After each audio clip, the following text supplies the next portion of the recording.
College Education 7 Quarter 2 Learning Competency 1C na ilalapat ang mga natutuwang pagpapahalaga sa mga sitwasyong kinakaharap. Ang pamilya ay sandigan ng mga pagpapahalaga. Ibig sabihin, sa kanila natin unang natutuhan ang mga pangunahing pagpapahalaga tulad ng paggalang o respeto, pananampalataya, responsibilidad o pananagutan, kabaitan, katapatan o integridad, kooperasyon at pagmamahal. Kung inyong maaalala sa aralin natin noong unang quarter, natutuhan natin na ang pagpapahalaga ang gumagabay sa ating mga pagpili at pagkilos. Ibig sabihin, ang ating mga desisyon ay laging konektado sa ating mga pinahahalagahan.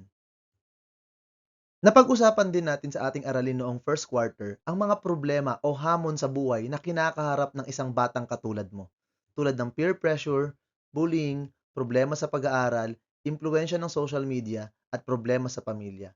Sa ating aralin ngayon, pag-uusapan natin paano mo mailalapat ang mga pagpapahalagang natutuwa mo sa iyong pamilya sa mga sitwasyong kinakaharap mo, lalo na sa mga suliranin ng buhay. Magbibigay ako ng mga halimbawa ng sitwasyon at kung paano mailalapat ang mga pagpapahalaga sa mga ito. Maaari mong gawing gabay ang mga ito. Unang halimbawa, peer pressure. Pinipilit po ako ng aking mga kaibigan na huwag munang pumasok sa paaralan ngayon at sa halip ay mamasyal na lang, subalit alam kong ito ay mali. Narito po ang gagawin kong paglalapat ng mga pagpapahalaga kapag nakakaranas ng peer pressure. Paggalang.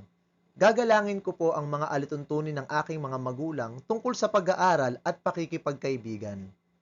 Katapatan. Magiging tapat po ako sa aking mga kaibigan at ipapaliwanag sa kanila kung bakit mahalaga para sa akin ang pag-aaral. At pananampalataya. Mananalig po ako na may biyayang kapalit ang paggawa ng kabutihan. Ikalawang halimbawa, bullying. Madalas akong pagtawanan ng aking mga kamag-aral dahil sa aking paraan ng pagsasalita. Ang paglalapat ko ng mga pagpapahalaga kapag nakakaranas ng bullying.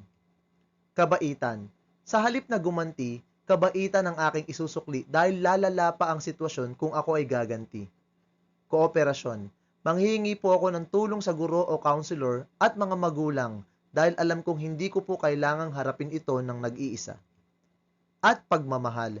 Lagi kong aalalahanin ang pagmamahal at suporta ng aking pamilya. Ito po ang magbibigay sa akin ng lakas upang harapin ang sitwasyon. Ngayon ay ikaw naman. Pumili ng isa sa mga sitwasyong nasa ibaba na naranasan mo na o maaari mong maranasan. Pagkatapos pumili, isulat mo ang mga pagpapahalagang inilapat o ginamit mo upang harapin ang sitwasyon. Bibigyan kita ng 10 minuto para rito at pagkatapos ng 10 minuto, ibabahagi mo sa klase ang iyong gawa. At dyan po nagtatapos ang ating aralin sa araw na ito. Sana po ay may natutuhan kayo. Salamat po sa panonood at pakikinig. Paalam!